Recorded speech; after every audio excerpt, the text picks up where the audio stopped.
Hello and welcome to the 2014-15 District 64 Elementary Learning Foundation Grant Wrap-Up. I'm Heather Imhoff. And I'm Connie Michaels. As District 64 parents and ELF trustees, we are delighted to take this opportunity to share with you all of the great work that has occurred as a result of the grants awarded by ELF this past year.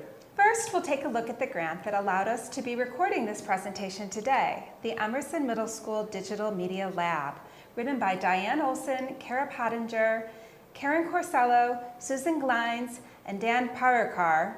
This grant transformed a 20th century computer lab into a 21st century digital media production center. When we applied for the ELF grant, we imagined a space for students to express themselves through the creation of digital media, videos, presentations, photography. We imagined giving them the opportunity to be creative, to work collaboratively, to communicate in an authentic environment space. Our new elective, broadcasting, is held in the LRC on a daily basis. Students in speech class have presented readings. Language arts classes have used it for book trailers. Multimedia Magic has used it for public service announcements. District news and professional development has been presented using the lab as well. Every curricular area will be able to use this space to demonstrate authentic learning in the future.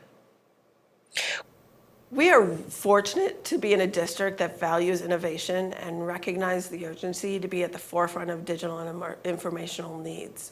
We've had this dream of creating a space where kids could create more digital media for many years, but it was only when ELF came in and really gave us this generous grant that we could make that dream a reality. It's a reality that not only for this year, but for many years to come as kids. While Emerson Library worked on improving its indoor space, Lincoln's Library worked on making Park Ridge a little greener by opening up the Lincoln Seed Library. The Library Green Team, the Lincoln LRC, the Park Ridge Garden Club, and the Park Ridge Park District worked collaboratively to contribute their expertise to develop a seed library. This grant was written by Lauren Maloney and Denise Reeder. And we received a grant for the Seed Library. And what we do is check out seeds that we have.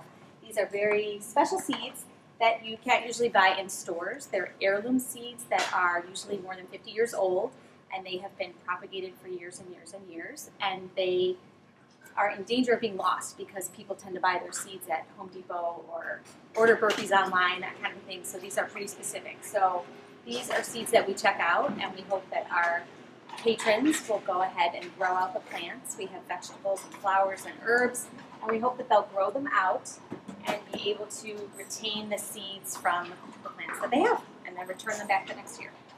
And we've had great reception, not only in schools.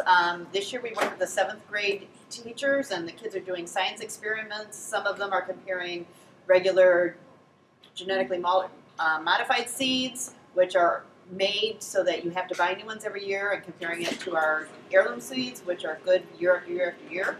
Some of them are testing things with different kinds of soil and different kind of water. So they're doing all kinds of experiments, and we're hoping we get some good heirloom seed growth out of those.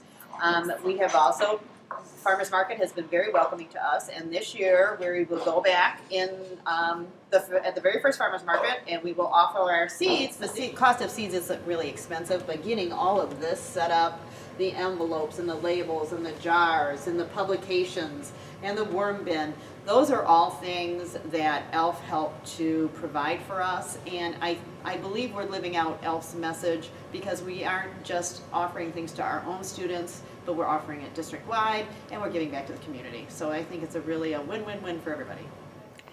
Lincoln was not the only school that focused on planting seeds of innovation. Jefferson's Garden Grant focused on cultivating a partnership with the Chicago Botanic Garden to use nature and the natural environment to create a therapeutic, educational gardening program. This grant was written by Dawn Applehans, Janet Grohl, Lynn Condon, and Candace Hassman. Okay, well, the Chicago Botanic Garden came to Jefferson School to help us start a Jefferson Garden with the preschool children and the developmental kindergarten students. And as you can see here, we have the daffodils that we planted with specialists from the Botanic Gardens. The children had the opportunity to dig in the soil, plant the bulbs in the fall of this past year of 2014. And then they had the pleasure of seeing them come up recently. They were very, very excited to see them grow. They also recently, we did this last week, in the buckets we planted sugar snap peas with the trellis there, also with the help from Claire Johnson from the Botanic Gardens. And the children really enjoyed digging and pouring the dirt in, planting their seeds and watering them grow at home. So definitely provided some opportunities we wouldn't have had had we not had the grant. In our next grant, Lincoln staff worked with Rush Neurobehavioral Center to apply a research-driven approach to improve students' lifelong executive function skills, including time management, managing materials, and knowing and implementing study strategies. This grant was written by Kara Dabe and Tim Gleason.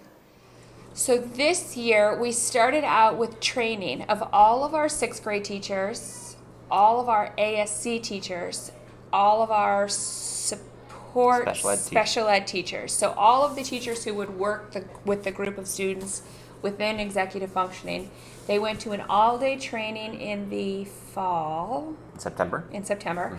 And then we had the Rush experts, if you will. They were at Lincoln in collaboration, but they were here four times throughout the school year. And they would come into our classrooms, they would teach a lesson, they would model a lesson, they would meet with our team, so kind of helping us to figure out what executive functioning needs our students had, and then how to help us to get that support out. The other thing is they had two parent nights? They had 2 parent nights as part of the Parent University to give our parents lots of tips and guides on how to set up a study structure at home, including location, time, structure of the assignment notebook, and a variety of things to help parents who really might struggle with students and their study habits at home. I want to say thank you to ELF for this grant, just because it's made, professionally for me and I think for Ms. Dave, it's given us an opportunity to really help the building as a whole and ultimately help the district. Our final grant was a district-wide grant written by Dr. Lori Lopez and Camille Derwin. Its goal was to increase capacity as a community to support our students' social emotional development by sponsoring workshops on parenting emotionally intelligent children. Workshops were presented by Ed Dunkelblau, a clinical psychologist and nationally known speaker on the topics of social emotional intelligence, humor, and health. As parents came together to discuss parenting, one of the things that we found was that that the problems that we address as parents related to social emotional learning are really complex, and that our best resources are looking to the research on social emotional learning that talks about the benefits of helping students develop social emotional skills, and then also turning to one another as resources. I think both at the parent workshop hosted by Ed and at the book club, which was hosted by Camille and I, we found that as parents shared their stories, we had solutions to offer one another for our more complex issues. And I think people went home with great ideas for things to try connected to supporting their children with developing social emotional learning. Well, ELF realized that when we first submitted the grant, they were very passionate about it as well. They felt it was very important to introduce and carry on social emotional learning in our district. And so they became part of the process, and afterwards, after the grant was approved, and supporting us to make this something that would happen in our district. Overall, the 2014-2015 school year was a great one for the District 64 Elementary Learning Foundation, and we are pleased to be able to support so many innovative, imaginative educational programs in District 64 schools. Remember that all of this great work is made possible through donations from members of the Park Ridge Niles community. Along with District 64 parents, teachers, and administrators, we believe that our most important asset is the children in our community, and the most important investment we can make is in their education. The funds to grant all of these wonderful programs you've just heard about come from you, and we ask that you continue that generosity in the future. For more information, please visit district64elf.org.